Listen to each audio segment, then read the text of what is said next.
Stay with us.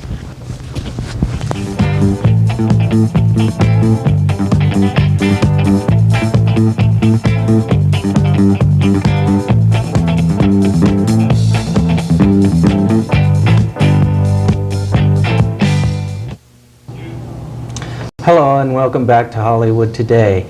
I'm here with a very special guest, Steve Fuji. He's been an actor for many years, and he is, in the past couple of years, been a very good casting director. Steve, how are you today? I'm fine, how are you? I'm great. So, you're working right now with Barbara Remsen in her casting department, and you guys have been working on the casting of Charlie's Angels 88. Yeah, there's no right? Charlie, it's just called Angels 88. Angels 88, okay, but that's from the same... Well, yeah, right? but these are women of the 80s. They don't need any man on a speakerphone telling them what to do anymore. I see. They're very independent. I see. So that's been a lot of work. I mean, you guys have interviewed thousands of girls, haven't you? Mm-hmm. Yeah, open calls were held nationwide in several cities. Yes. And I think we've seen practically every girl in the country. I'm going to interject a little editorial here about the Asian Americans in the industry. I really think they have come a long, long way. And the film industry kind of mirrors what the American society wants, because whatever we want eventually shows up on screen in one way or another, and we're beginning to see more and more positive roles for the Asian Americans. They're just as American as we are, and we're seeing less and less stereotypical portrayals. Is that your view, Steve? Well, not exactly. To turn around what you said, first of all, a little bit, it's been my feeling and I found that the media images, television and film, play a great importance on the way that the general society perceives any particular group of people. Yes. Especially if people who live in areas where they're not familiar with a certain minority, such as the Asian American people, whatever they see on television or on the screen is what they think is representative of that group of people. Mm-hmm. So it's a very important thing to the community, to the Asian American community in this country, how we're portrayed on screen. There's a great responsibility there, I think. In terms of whether it is more positive now and breaking away from stereotypes, there's been a lot of progress made. Kim Miori's role on St. Elsewhere was really, in my mind, a major breakthrough. Yes. To have a woman portrayed as an American person who, by appearance, it's obvious, is of Asian ancestry, Yes. but she's portrayed as an American doctor with even a non-specifically ethnic name, which was never, to my knowledge, explained in the show, and I think that's just great. That's the kind of thing we need to see. I worked as an actor for a number of years, and found myself getting really frustrated, though, by being called in for a lot of roles that required speaking with an accent and all that sort of stuff. Sure. I myself am a fourth-generation American, and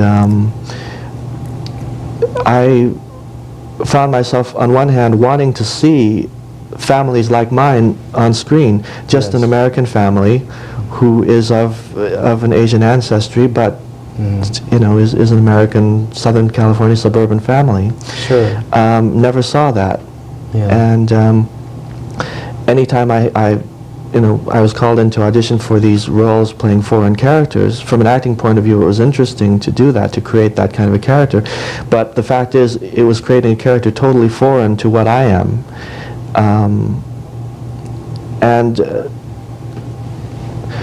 I did a lot of different kinds of work in terms of advocating more varied and more realistic portrayals of Asians in the media, and that eventually led me to come into the casting field, because I came to the realization that most importantly, it's something that can be achieved in casting, where you have a character who is an American person who has a particular job or whatever, and can be of any ethnic background, and as a casting director, that's one of the things that I try to encourage with the producers that I work with. Sure. And, you know, you're very creative, and you've had projects in the past. Do you think that sometimes in the future you might be producing a film or a movie that would portray Asians as you would like to see them here in America? I think the ultimate level of creativity in the entertainment field is to produce, to create your own project. Yes. Where you have that kind of control over it, and yeah, that would be nice. I think that a lot of us, you know, are aiming towards that end. Mm-hmm. But that isn't enough in itself. I think that creating a consciousness and awareness of the situation, because it isn't that people in this industry are out to pigeonhole us or to put us in a, you know, to portray us unrealistically.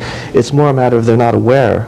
They're not aware of us as an integral part of American society. Yeah. And this is true, I think, of all minority ethnic groups, but I think even more so of the Asian Pacifics, who have, to some extent, assimilated into society to the point of not really being visible as a group. Yeah. So that where a lot of people may have a neighbor who is of Asian ancestry, they may forget that and not think of them in that way, and still relate to the thought of an Asian person as being this foreign person with an accent and all of that, who runs a laundry or something. Yeah, I agree. Not even occurring to them the fact that their attorney or their doctor or something may also be of Asian ancestry. And even in the casting process, casting people and producers and writers are thinking now in terms of using ethnic minorities in these ways. But these are mostly in smaller roles, what's been happening. Yeah. And I haven't yet been able to get producers to even consider casting their lead character as an ethnic minority when in fact they hadn't originally had that in mind. Well, speaking of which, you mentioned Kim earlier. Getty portrayed a vampire, kind of a generic role. He was just a vampire. True, he's Asian, but in Vamp with Grace Jones, wasn't a major role, but it was good. We're starting to see some of that, but I agree with you completely that we need to see much more. The blacks have come a long, long way in the television industry. I think it's just a matter of time. The participation of blacks in the entertainment industry they've been more visible on a larger level and a greater part of the mainstream. My feeling has been, though, that part of that has to do with the visibility of blacks in the pop music field. Oh, that's interesting. And because then they become sort of like role models for young people of American society. Got it. There have been a few Hispanics in that kind of position too, not one Asian that I can think of. Yeah. And I have in the past actually been involved in the music industry and have advocated that from that end, so I've been working from every angle. Well, that's great. And it came from my own personal experience, because I started out actually to be a singer, and I was faced with people coming back with me with, I don't know any Japanese singers. How do Japanese people sing? I don't know. I'm American. Well, right now there's, I feel a little foolish because I don't remember their name, but there is a Japanese rock band that is really, really going places in Japan, and hopefully they'll come over here. Because I can see a transition clearly. Pardon me? Anthem? I think so. I can see a clear transition that if the youth and young adults here really like this group, and I think they're worthy of it. But you see, they're a Japan group. Yeah, but that visually that could make a difference. But in terms of the identity, they're going to be thought of as Japanese rather than American, and there's still going to be a distinction there.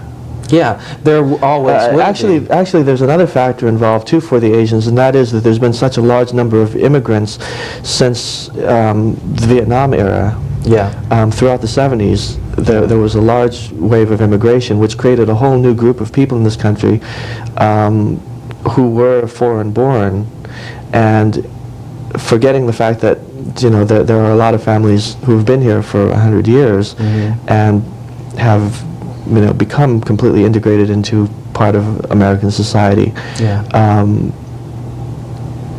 The immigrant, you know, is become more visible, and that in the public's mind makes them think also of Asians as being something foreign. Well, yeah, but what I'm trying to say about the ban is that if any Asian band makes it, it's not going to cure things overnight, but it certainly puts a dent in things, I think. Well, sure, of course. What it could do is it could open doors for some of the American-born Asian people to have a place in the music industry. Exactly. And when I used to be in a band, I was trying to organize my own band in which we would have myself, a black person, an Asian person. It's funny you should mention that, because I formed a band like that at one time. Oh, you did? See, that we were going to call it Unity, and so some of our songs were political, but then again, a lot of songs are, and we were by our very presence making a kind of a political statement that there should be unity on Earth. And but I try not to even think of it as from an approach of making a political statement, but rather just of being there, portraying something realistic. Yeah. And I think that that's one of the most important things that needs to be achieved in television and in film, is not making a big issue of it, but of rather just creating what society really is and reflecting that. Sure. Okay. Well, Steve, we're going to have to wrap things up. Okay. I'm sorry we didn't have very much time. But you've got a lot to say, and some important issues, too. I'd like to have you on the show again sometime in the future. Sure, I'd love to. Okay. Thank you very much, Steve. Thank you. You have a good day. All right, that's our show for now. I really appreciate you watching, and please stay tuned. We'll have some more shows in the future.